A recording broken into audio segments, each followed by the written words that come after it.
علیکم viewers, programme دیکھ رہے ہیں آپ براس ٹیکس اور میں ہوں آپ کی ہوسٹ معروف قریشی. ہمارے ساتھ موجود ہے ہمارے اینالسٹ جناب زید حامد صاحب. السلام علیکم سر. ویورز، براس ٹیکس نے نعمت اللہ شاہ ولی کے حوالے سے جو سلسلہ شروع کیا تھا، میں آپ کو بتاتی چلوں کہ آج اس سلسلے کی آخری کڑی ہے، یعنی آج ہم اس سلسلے کی آخری ایپیسوڈ ریکارڈ کر رہے ہیں. ہم نے اس طویل سلسلے میں جتنی بھی پریڈکشنز کی آج ہم ان کو کنکلوڈ کریں گے. آئیے جانتے ہیں زید صاحب کہ آج لاسٹ ایپیسوڈ میں وہ ہمیں کیا بتائیں گے. جی زید صاحب. دیکھیے معروف، جیسے آپ نے فرمایا کہ یہ نعمت اللہ شاہ ولی کے سلسلے کا آخری پروگرام ہے. حضرت نعمت اللہ شاہ ولی نے جو پریڈکشنز کی، یہ واضح ہم کر دیں بات کہ یہ نہ تو علم نجوم کے تحت ہیں، نہ یہ وہ حساب کتاب اس قسم کا ہے کہ جس طرح نجومی کرتے ہیں. یہ ایک اللہ کے ولی کی، ایک درویش کی فراست ہے، اس پر الہام ہے، اس کا وہ ویژن ہے جو اللہ کی طرف سے اس کو دکھایا اور بتایا گیا ہے. حضور صلی اللہ علیہ وآلہ وسلم نے بھی اس طرح کی خوشخبریاں، بشارتیں اور آنے والے واقعات کے بارے میں امت کو خبر دی ہے.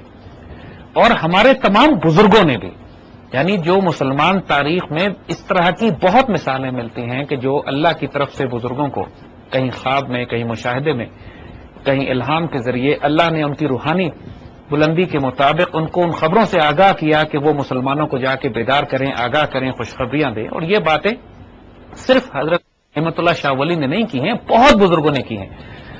ہم آج نعمت اللہ شاہ ولی کو کنکلوڈ بھی کریں گے اور اس کو یہ دیکھیں گے کہ جو حضور صلی اللہ علیہ وآلہ وسلم نے احادیث مبارکہ کی ہیں، وہ نعمت اللہ شاہ ولی کی پریڈکشنز یا نعمت اللہ شاہ ولی کے کہے سے کتنی مطابقت رکھتی ہیں، کنٹرڈکٹ کرتی ہیں یا عین اس کے مطابق ہیں. ہمارا ریفرنس اور بینچ مارک حضور کی احادیث مبارکہ ہے. جو بات حضور کی حدیث کے مطابق ہوگی ہم قبول کر لیں گے، وہ غلط ہو ہی نہیں سکتی، اور جو حدیث سے مخالفت کرے گی ہم اس کو رد کر دیں گے. نعمت اللہ شاہ ولی نے ویسے تو زمانے کے بالکل آخری حد تک بہت زیادہ پریڈکشنز کی ہیں، جس کے اندر دجال کی آمد، اس کے بعد ایک بہت بڑی آرماگیڈن، ایک بہت بڑی جنگ جس کے اندر، جس کو ہرمجدون کہتے ہیں، جس میں بے انتہا انسان مارے جائیں گے. آخر میں جا کے وہ انگلستان اور امریکہ کی تباہی کا ذکر بھی کرتے ہیں. اور ایک بہت سلسلہ ہے طویل عرصے تک جس کے بارے میں انہوں نے باتیں بتائی ہیں کہ آگے کیا ہونے والا ہے، لیکن وہ ہمارا مین سبجیکٹ نہیں ہے، ہم اس تک نہیں جائیں گے. ہم وہاں پہ رکیں گے کہ جہاں پر وہ غزوہ ہند کی بات کرتے ہیں، انڈیا کیپچر کرنے کی بات کرتے ہیں. پچھلے پروگراموں میں ہم نے ملٹری اسٹریٹجی کے حوالے سے یہ بات کہی تھی کہ آج کی دور کی جیو پالیٹکس بھی بلڈ اسی بات پر ہو رہی ہے کہ پاکستان کو ایک ریجنل کلیکٹو سیکورٹی ارینجمنٹ بنا کر انڈیا کے ساتھ ہمارا ایک فائنل شو ڈاؤن ہوگا، کیونکہ باقی تمام ممالک سے تو ہمارے تعلقات ٹھیک ہو سکتے ہیں، انڈیا کے ساتھ روز بروز خراب ہوتے جا رہے ہیں. اس بات کے باوجود کہ بڑے کانفیڈنس بلڈنگ میجرز اور بڑی دنیا کی طاقتیں کوشش کر رہی ہیں، حکمران ہمارے کوشش کر رہے ہیں، لیکن انڈیا کے ساتھ ایک کرکٹ میچ بھی ہوتا ہے تو پانی پت کی چوتھی، پانچویں، چھٹی لڑائی ہوتی ہے وہ. اور کوئی پاسبلٹی نہیں ہے کہ انڈیا کے ساتھ ہمارے تعلقات بہتر ہو سکے. جس طرح وہ پاکستان توڑنے کی کوشش کر رہے ہیں، جس طرح وہ بلوچستان میں بغاوتوں کو برپا کر رہے ہیں، جیسے ٹرائبل ایریاز میں تحریک طالبان کو سپورٹ کر رہے ہیں، جیسے سندھ میں اور سرائکی علاقوں میں بغاوتوں کو برپا کر رہے ہیں، جیسے پاکستان کے نارتھ ایسٹ گلگت بلتستان میں انہوں نے اپنے دہشت گرد داخل کیے ہوئے ہیں. اب کوئی امید اور چانس اس بات کا نہیں ہے کہ انڈیا کے ساتھ ہمارے تعلقات بہتر ہوں. تو جو الٹیمیٹ شو ڈاؤن ہونا ہے، نعمت اللہ شاہ ولی نے ایگزیکٹلی وہی بات کی ہے کہ اس خطے کے مسلمان، غربستان کے مسلمان، مغربی پاکستان کے مسلمان مل کر ہندوستان کو فاتحانہ فتح کریں گے. اور وہ یہ کہتے ہیں کہ فتح یائد شاہ غربستان بزور تیر و تیر، قوم کافرہ شکست بے گماں پیدا شود. غربستان کا بادشاہ ہتھیاروں، طاقت اور تلوار کی زور پر ہندوستان فتح کرے گا اور کافر قوم کو ایسی شکست ہوگی کہ اس کے وہم و گمان سے بھی باہر ہے. یہ جو کشمیر بزور شمشیر کا نعرہ لگایا جاتا ہے مجاہدین کی طرف سے، یہ بالکل درست ہے کہ کشمیر کا فیصلہ، ہندوستان کا فیصلہ بزور شمشیر ہوگا. اور جب یہ بات بالکل بات ہے جیو پالیٹکس کے لحاظ سے بھی اور ہمارے آج کل کے حالات اور نعمت اللہ کی پریڈکشنز کے لحاظ سے بھی، اگلی بات جو نعمت اللہ کہتے ہیں کہ وہ مسلمان، وہ مجاہد، وہ غربستان کا بادشاہ جو ہندوستان کیپچر کرے گا، اس کی حکومت 40 سال تک ہندوستان پر رہے گی. یعنی اس کا بہت طویل عرصہ، چاہے وہ خود ہو یا اس کا خاندان ہو یا اس کے بیٹے ہوں، لیکن وہ ڈائنیسٹی جو ہے یہ باقاعدہ وہ ذکر کرتے ہیں. تا 40 سال ای برادر من دوران شہریار می بینم، اے میرے بھائی میں 40 سال تک اس بادشاہ کا حکمران، اس کا رول، اس کی حکومت دیکھتا ہوں، اور یہ میں دیکھ رہا ہوں کہ اقتدار کا جو حلقہ ہے، یعنی وہ ڈائنیسٹی جو ہے، چاہے وہ یا اس کا بیٹا یا اس کی فیملی والے یا وہ حکومت جو قائم کی جائے گی، 40 سال تک وہ اس کو رول کریں گے. اور اس کے بعد وہ یہ کہتے ہیں، دیکھیے ایک فیسنیٹنگ، اور یہ حدیث شریف سے جب ہم آپ کو ریلیٹ کر کے دکھائیں گے تو you will be amazed at this. Nimatullah کہتے ہیں غلبت الاسلام باشد تا چہل در ملک ہند بعد از دجال ہم از اصفہان پیدا شود. اسلام کا غلبہ ہندوستان میں 40 سال رہے گا، اس کے بعد ایران کے شہر اصفہان سے دجال کا ظہور ہوگا. یعنی دجال کے ظاہر ہونے کا ٹائم وہ یہ بتاتے ہیں کہ ہندوستان کیپچر ہونے کے بعد دجال وہاں سے ظاہر ہوگا. اور پھر وہ یہ کہتے ہیں کہ از برائے دفاع دجال می گویم شنو عیسیٰ آئد مہدی آخر الزماں پیدا شود، کہ پھر دجال کے اس فتنے کو مٹانے کے لیے عیسیٰ علیہ السلام اور مہدی آخر الزماں ظاہر ہوں گے. رائٹ. یعنی یہاں پر ہم رک جائیں گے، ہم اس سے آگے نہیں جائیں گے، کیونکہ نعمت اللہ اس کے بعد بتاتے ہیں بڑے بڑے کانفلکٹ ہوں گے، کیونکہ حدیث شریف میں آتا ہے کہ عیسیٰ علیہ السلام کے آنے کے بعد بڑے بڑے آرماگیڈن اور بڑے بڑے کانفلکٹ ہوں گے، لیکن ہم اس پہ نہیں جا رہے. ہم رک رہے ہیں اس وقت اس پوائنٹ پہ کہ جو انڈیا کیپچر کرنے کی بات ہے. رائٹ. اب یہ دیکھیے نعمت اللہ کے مطابق انڈیا کیپچر کیا جائے گا، ہندوستان ماشاءاللہ پورا پاکستان بنے گا، اس پورے خطے پر مسلمانوں کی حکومت قائم ہوگی. اور پھر یہ فوج جب دیکھیے اس کے بعد دجال ظاہر ہونے کی بات کر رہے ہیں، اس کے بعد مہدی کے آنے کی بات کر رہے ہیں، اس کے بعد عیسیٰ علیہ السلام کی بات ہو رہی ہے، تو کامن سینس بھی کہتی ہے کہ جو مسلمان فوج ہے پھر یہ پلٹے گی اور عیسیٰ علیہ السلام کے ساتھ جا کے دجال کے خلاف جنگ کرے گی. Exactly. This is exactly what he saying. اب آئیے اور اس کے بعد نعمت اللہ کہتے ہیں کہ اے نعمت اللہ خاموش باش نعمت اللہ اسرار حق مکن فاش.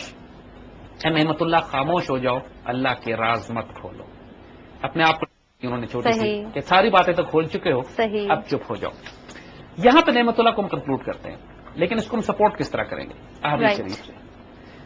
یہاں پر غیر معمولی احادیث مبارکہ ہیں کہ جو احادیث کی وہ کتابیں کہ جو غزوہ ہند سے متعلق ہیں، جو آخری دور سے متعلق ہیں، مختلف کتابوں میں مختلف احادیث روایت کی گئی ہیں. ہم چند احادیث یہاں کو یہ بہت دلچسپی کا باعث ہوں گی سب کے لیے کہ اب آپ یہ دیکھ لیجیے کہ نعمت اللہ نئی باتیں کیا کہیں. بالکل. آپ ایگزیکٹلی دیکھیے کہ احادیث مبارکہ میں کیا آتا ہے.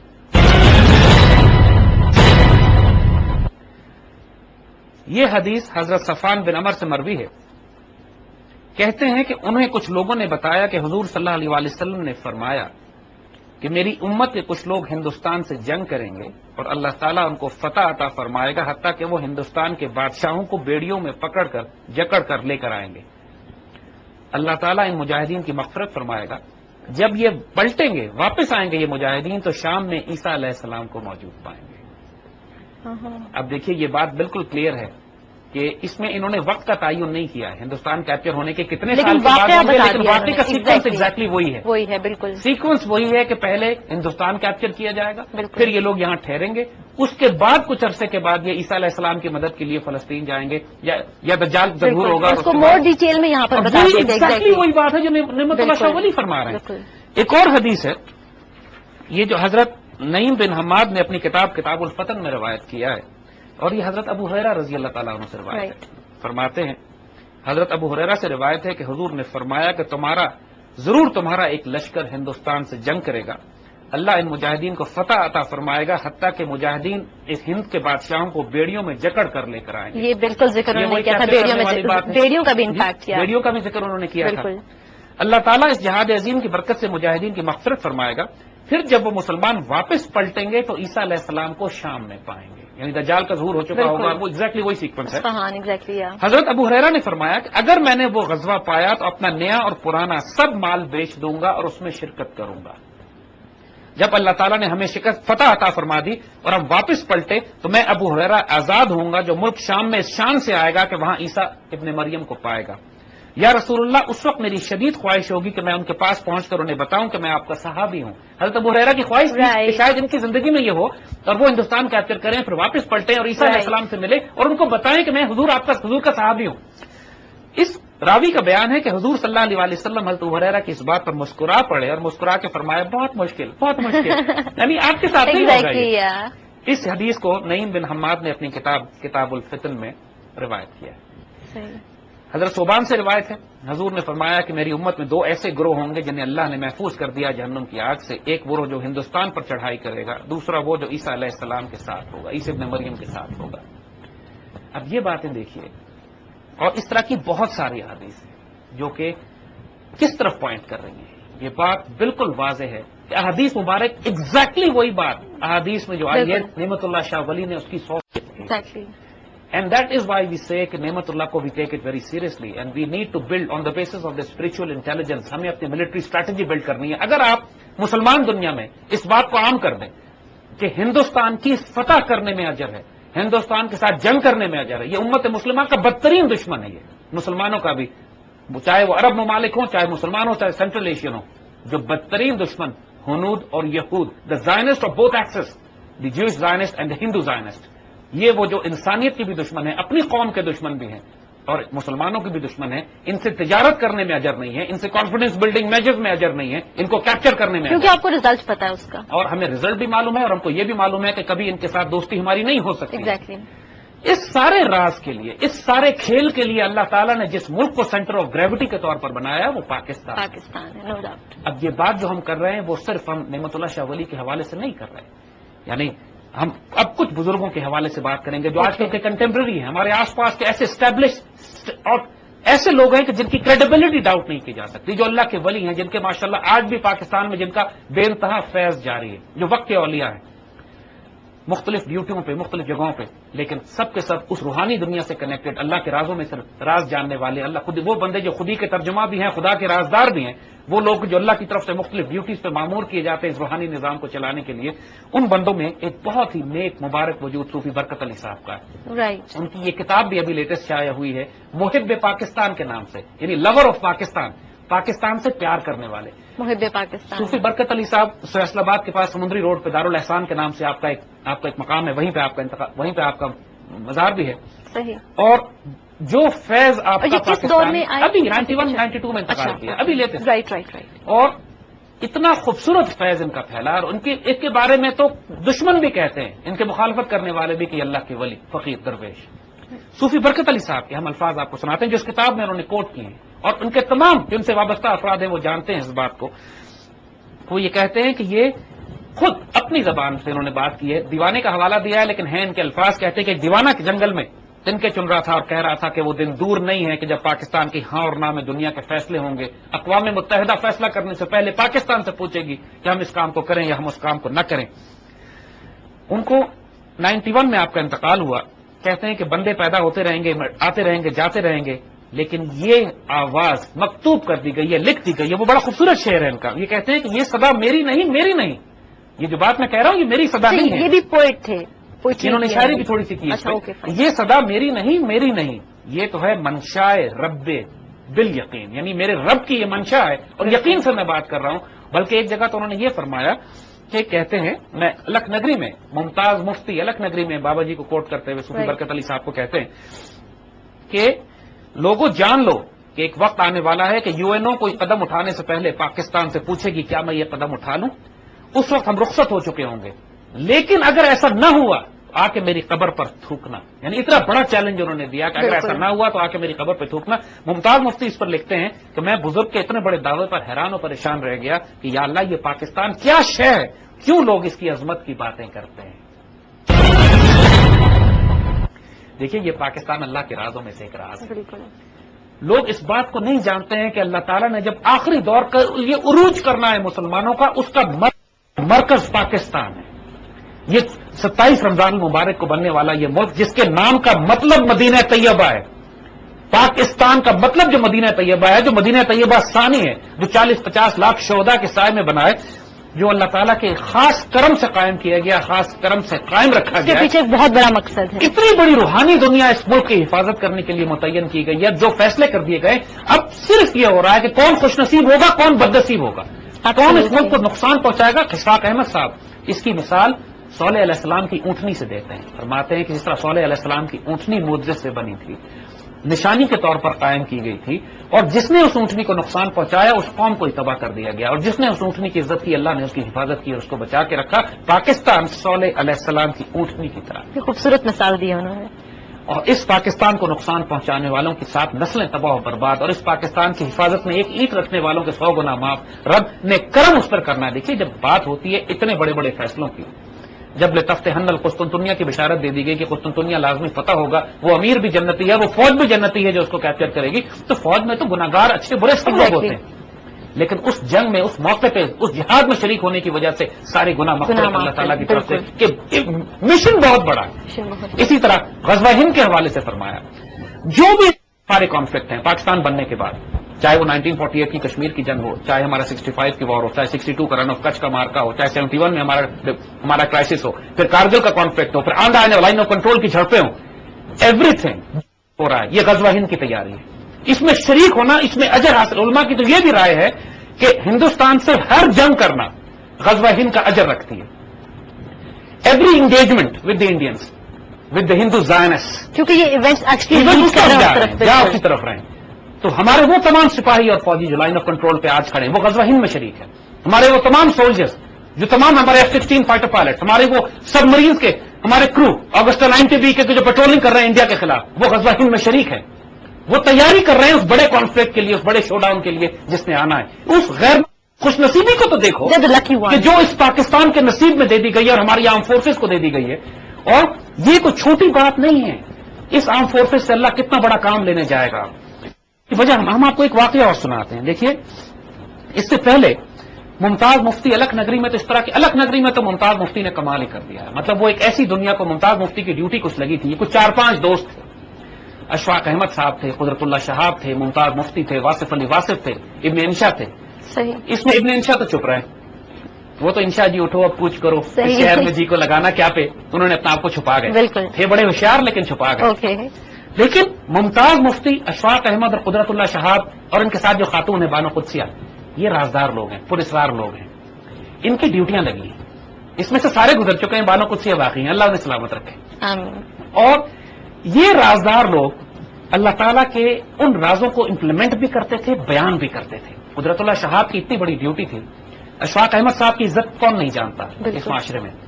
اشفاق احمد صاحب قدرت اللہ شہاب کی کتنی عزت کرتے تھے، اس سے اندازہ لگائیے کہ ہر 15 دن کے بعد لاہور سے چلتے تھے، راولپنڈی آ کے قدرت اللہ شہاب کے پاؤں کے ناخن کاٹتے تھے۔ Sir, this is the level of respect these two friends had with each other. Truly amazing. Ashfaq Ahmed صاحب قدرت اللہ شہاب کے پاؤں کے ناخن کاٹتے تھے آگے، یہ رسپیکٹ محبت اور پیار لیول ہے بالکل، اس لیے کہ قدرت اللہ شہاب کی جو روحانی ڈیوٹی تھی وہ اشفاق احمد رازدار تھے اس کے، اور ممتاز مفتی بھی۔ ممتاز مفتی کی کتاب الک نگری اور لبیک 2 کتابیں پڑھنے والی کتابیں جس میں انہوں نے راز کھول کے رکھ دیا۔ اگر آپ نے قدرت اللہ شہاب کا اصل راز دیکھنا ہے تو بانو قدسیہ کی کتاب مرد ابریشم دیکھیے۔ مرد ابریشم بانو قدسیہ نے کتاب لکھی ہے، ا فیسنیٹنگ بک، جو کہ قدرت اللہ شہاب کے راز کھولتی ہے۔ یہ آپ کو معلوم ہوگا کہ یہ دنیا کے لوگ ختم نہیں ہوتے، آج ان کے یونیفارم بدلے ہوئے ہیں۔ علامہ اقبال نے جو کہا تھا کہ نکل کر خانقاہوں سے ادا کر رسم شبیری، تو یہ سارے دنیا میں پھیلے ہوئے لوگ ہیں، یہ آپ کے آس پاس ہیں، تلاش کرنے پڑتے ہیں، ان کی ڈیوٹیاں لگی ہوئی ہیں۔ الک نگری میں ممتاز مفتی بڑا خوبصورت فیسنیٹنگ ایک واقعہ لکھتے ہیں، ہم پڑھ کے سناتے ہیں۔ ممتاز مفتی عطیہ نامی ایک عورت کے بارے میں لکھتے ہیں کہ انتہائی نیک، پڑھی لکھی، پاکیزہ خاتون کو آنے والے آلات کے بارے میں الہام ہو جایا کرتا تھا، سیر تھی، آگے والے آلات کو دیکھتی تھی، جس طرح علامہ اقبال سیر تھے اسی طرح یہ عطیہ کے بارے میں۔ ایک دن عطیہ بڑے موڈ میں تھی، کہنے لگی کہ پورے آسمانوں پہ چراغاں ہیں، خوشیاں منائی چلی جا رہی ہیں، پھولوں کی پتیاں نچھاور ہو رہی ہیں، اور مسلمانوں کے عروج و ترقی کا دور شروع ہو چکا ہے۔ اور یہ دور، یہ بات جو کر رہی ہے 1971 سے پہلے کا ہے، یعنی یہ واقعہ جو لکھا گیا ہے 71 سے پہلے کا ہے۔ اسلام کی نشت ثانیہ کا دور ہونے والا ہے، عرش اور فرش ایک دوسرے کے قریب آ جائیں گے، پاکستان اس دور کا گہوارہ ہوگا، مرکز پاکستان بنے گا۔ عطیہ کہتی ہیں کہ میں دیکھ رہی ہوں کہ صدر پاکستان کی کرسی خالی پڑی ہے اور وہاں ایک کالا جھنڈا لگا ہوا ہے، جو شخص اس کی جگہ لے گا وہ بہت سخت گیر آدمی ہوگا، اس کی داڑھی ہے، آنکھیں سبز ہیں، میں دیکھ رہی ہوں کہ خونی جنگ ہوگی، ایسٹ پاکستان ہمارے ہاتھ سے نکل جائے گا، کشمیر ہمیں مل جائے گا، پاکستان کے علاقے میں وسعت ہوگی، ہم دہلی پر قابض ہو جائیں گے۔ پھر عطیہ کہتی ہیں کہ نشت ثانیہ کی بات تو ہو کر رہے گی، آج ہو یا 40 سال بعد ہو، پاکستان اس عروج کا مرکز ہے۔ الک نگری میں ممتاز مفتی اس پورے گفتگو کو کوٹ کرتے ہیں۔ صحیح۔ اور دین اگین ایک واقعہ اسی حوالے سے ممتاز مفتی اور قدرت اللہ شہاب کا، جو ممتاز مفتی اگین کوٹ کرتے ہیں کہ ایک مرتبہ قدرت اللہ شہاب کو ہالینڈ پوسٹ کر دیا گیا تھا ایز این ایمبیسڈر۔ تو ہالینڈ سے جب واپس آتے ہیں تو ممتاز مفتی سے کہتے ہیں کہ حضرت اسلام آباد کے پاس حضرت بری امام کے مزار پر ہم نے فاتحہ پڑھنے کے لیے جانا ہے۔ تو ممتاز مفتی حیران ہو کے پوچھتے ہیں کہ پہلے تو یہاں کبھی نہیں گئے، کیا راز ہے؟ کہنے لگے کہ میں نے ہالینڈ کی لائبریری میں ایک کتاب دیکھی جو حضرت بری امام کے بارے میں لکھی ہوئی، یا ان کے اوپر لکھی ہے، انہوں نے لکھی ہوئی ہے، ایک ہاتھ سے لکھا ہوا ہینڈ ریٹن مخطوطہ ہے، ہینڈ ریٹن مینuscript، جس میں حضرت بری امام نے یہ فرمایا تھا کہ جس جگہ ہم اپنا مرکز بنا رہے ہیں یہاں پر آنے والے وقتوں میں ایک بڑا شہر آباد ہوگا، ہمارے علاقے میں ایک اسلامی شہر آباد ہوگا جو دنیا کے اسلامی ملکوں کا مرکز بنے گا۔ حضرت بری امام تقریباً 1750 1760 کے ہیں، 200 سال 250 سال تقریباً ان کو ہو گئے، اور انہوں نے یہ بات اس وقت کہی تھی کہ آج ہم جہاں پہ اپنا مرکز بنا رہے ہیں، اور آج ان کا جو مزار ہے پریزیڈنسی اور پرائم منسٹر کے پیچھے ہے بالکل، اور اسلام آباد کے بالکل قلب میں، پورا پاکستان جہاں سے کنٹرول ہوتا ہے اس کے پیچھے حضرت بری امام کی اپنی سیٹ ہے۔ اور یہ بات قدرت اللہ شہاب نے ممتاز مفتی کو بتائی اور ممتاز مفتی نے الک نگری میں اس کو کوٹ بھی کیا. پاکستان کے بننے کی خوشخبریاں کئی سو سال پہلے آ چکی کتنے تھی سارے لوگوں نے دی ہیں. اور یہ ایک نہیں ہے. ہم یہ بات اسی لیے آپ کو کوٹ کر رہے ہیں تاکہ آپ کو یہ معلوم ہو کہ یہ بات صرف حضرت نعمت اللہ شاہ ولی نے نہیں کی ہے. ہر دور میں اللہ لوگ کے آتے رہے ولیوں نے ہیں. فقیروں نے مختلف جگہوں پہ جن کو صاحب بصیرت صاحب نظر دی ایک ہی بات کی ہے کہ پاکستان اللہ کے نور کا اللہ کی برکتوں کا مرکز بننے جا رہا ہے, مسلمانوں کے عروج کا بیسس ہوگا جو رائز کرے گا مسلمانوں کی جاہ و جلال کی نمائندگی کرتا ہوا. ہم انڈیا بھی کیپچر کریں گے, شوکہ ترکمانی ذہن ہندی اور نطق عربی بھی ہمیں ملے گا اور لیا جائے گا تجھ سے کام دنیا کی امامت کا, اس کا مرکز بھی یہ ملک بننے جا رہا ہے.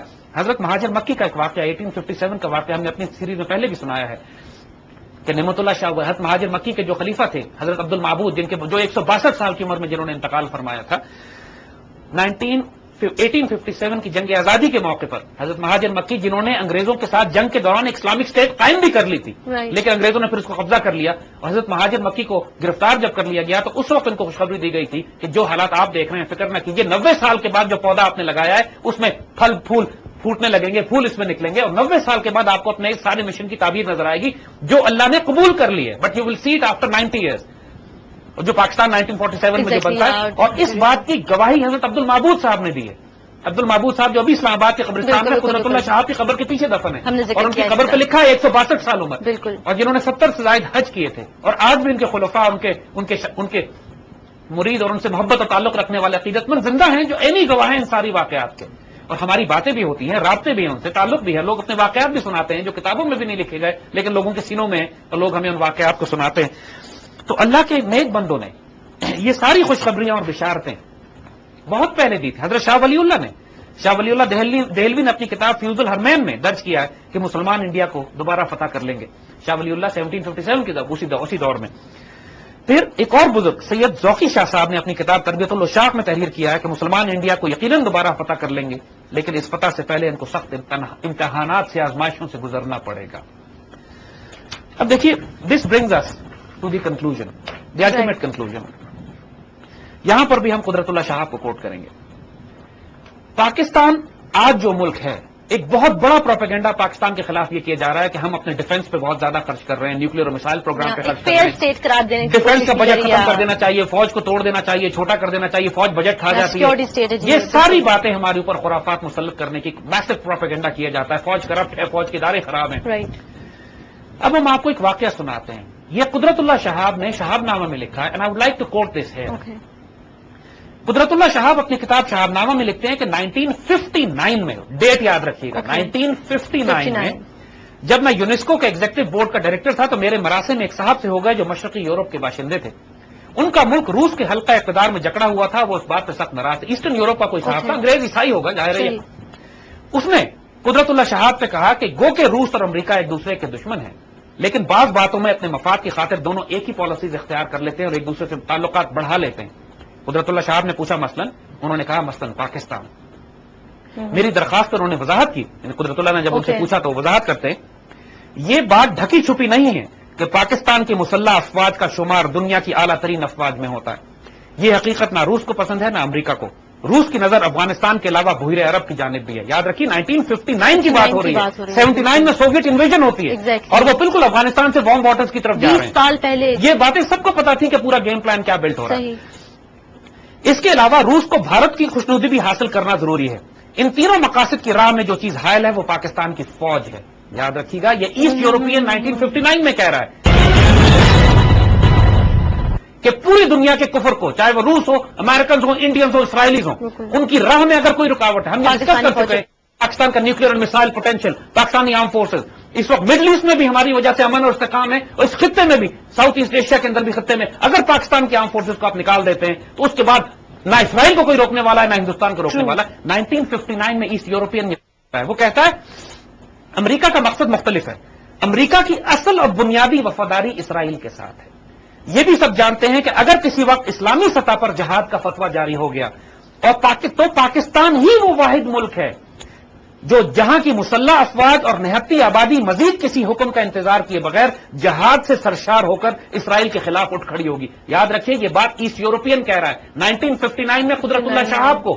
ان کو پتا ہے کہ پاکستانی فوج اور قوم کا پوٹینشیل کیا ہے, کہ اسرائیل کے لیے سب سے بڑا خطرہ دنیا میں اگر کوئی ہے تو پاکستانی فوج ہے, پاکستانی ایئر فورس ہے, پاکستانی نیوی ہے, پاکستانی قوم ہے. عالم اسلام نے اپنی تمام تر فساد اور ریشہ دوانیوں کے باوجود امریکہ یہ خطرہ مول نہیں لینا چاہتا کہ کوئی مسلمان ملک پاکستان جیسا باقی بچ جائے. اس کے علاوہ روس کی طرح امریکہ بھی بھارت کی خیر سگالی اور خوشنودی حاصل کرنے کی کوشش کرنا چاہتا ہے. 59 میں جب انڈیا پوری طرح روسی کیمپ میں تھا, اس وقت کی بات کہی جا رہی ہے کہ الٹیمیٹلی امریکنز کوشش کریں گے کہ انڈیا سے تعلقات بہتر کریں, جو آج دیکھ رہے ہیں. پاکستان کی مسلح افواج روس, امریکہ اور بھارت کی آنکھوں میں کھٹکتی رہتی ہیں. اس لیے تمہاری فوج کو کمزور کرنا ان تینوں ملکوں کا بنیادی نصب العین ہے. قدرت اللہ شہاب کو یہ بات 1959 میں ایسٹ یورپین بتا رہا ہے. اس بات کو ذہن میں رکھو کہ تمہاری مسلح افواج کو کمزور کرنے کے لیے ہر قسم کا پروپیگنڈا کریں گے, اسلحہ بھی روکیں گے, ملک کے اندر بھی پالیسی جیسے بنائیں گے, ڈس انفارمیشن اور جھوٹ بھی پھیلائیں گے. جاری ہے. پھر ان صاحب نے کہا, قدرت اللہ شہاب سے کہا کہ پاکستان میں اسلام کا اگر فروغ ہوتا ہے تو اس کا فائدہ دنیا کو ہوگا, افغانستان اور سینٹرل ایشیا کو بھی روس کی قید سے نکلنے میں آسانی رہے گی. یعنی اسلام ہی ایک فورس ہے, اور یہ 1979 کے بعد کی جنگ نے دکھا دیا کہ مسلمان مجاہدین نہیں سوویت یونین کے ٹکڑے ٹکڑے کیے. لہذا قدرت اللہ یہاں لکھتے ہیں کہ ہم کو یہاں پر جذبہ حب الوطنی نہیں چاہیے, ہم کو یہاں پر ایک جنون چاہیے, عشق چاہیے, ایک دیوانگی چاہیے. قدرت اللہ لکھتے ہیں اور اسی میں پاکستان کی سلامتی چھپی ہوئی ہے. دیکھیے ہم یہاں پر اپنے اس پورے پروگرام کو کنکلوڈ کریں گے کہ قدرت اللہ 1959 میں جو بات کنکلوڈ کرتے ہیں کہ پاکستان کی حفاظت کے لیے, اس کے دفاع کے لیے ایک عشق اور ایک جنون کی ضرورت ہے. یہی ہمارا سلوگن بھی ہے, پاکستان ایک عشق ایک جنون. ہم نے یہ جو ساری ڈائمینشن ڈسکس کی ہیں, ہم نے جیو پالیٹکس بھی ڈسکس کی, ہم نے ہسٹوریکل پرسپیکٹو بھی ڈسکس کیا, ہم نے اسپرچل انٹیلیجنس بھی لی, اور تمام بزرگوں سے صرف ایک سورس کو نہیں لیا. احادیث مبارکہ سے شروع کر کے آج کے دور کے جو فقراء اور اولیاء اور بزرگ اللہ کے صاحب بصیرت افراد, ان تمام نے جو کچھ کہا ہے پاکستان کے حوالے سے, ہم نے اس کا ایک ٹکڑا اکٹھا کر کے آپ کے سامنے رکھ دیا ہے. اب یہ بات بالکل واضح ہے کہ اللہ نے ایک شاندار تقدیر ہماری لکھی ہوئی ہے, ایک ہسٹورک مومنٹ, ایک میمتھ پروپورشن میں تاریخ لکھی جا رہی ہے, ایک امیزنگ ڈائنمکس ہیں جو فورسز ہیں شفٹ کی جا رہی ہیں کائنات میں. ایک نئے دور کا آغاز ہو رہا ہے. علامہ اقبال اس کی بشارت دینے کے لیے آئے تھے, علامہ اقبال اس کی خوشخبری دینے کے لیے آئے تھے. انہوں نے بنیاد متعین کی تھی اور آنے والے دور کی ڈائریکشن, سمت اور آئیڈیالوجی دی تھی. پاکستان بنایا, قائد اعظم دیے, امت کو بیدار کیا. ان کا کلام آج بھی اس امت کو ریوائیو کرے گا عروج پہ لے جانے کے لیے. وہ ہمارا ایک الگ مشن ہے جس کو ہم ساتھ لے کر چل رہے ہیں, اقبال کی آئیڈیالوجی کو ریوائیو کرنا. لیکن آپ جب تک کہ پاکستان کے رول کو نہیں سمجھیں گے, جب تک یہ نہیں سمجھیں گے کہ قیامت تک کی آنے والی دنیا میں اللہ نے پاکستان کو سینٹر آف گریوٹی بنایا. یہ ملک سیکرڈ ہے, یہ مدینہ ہے.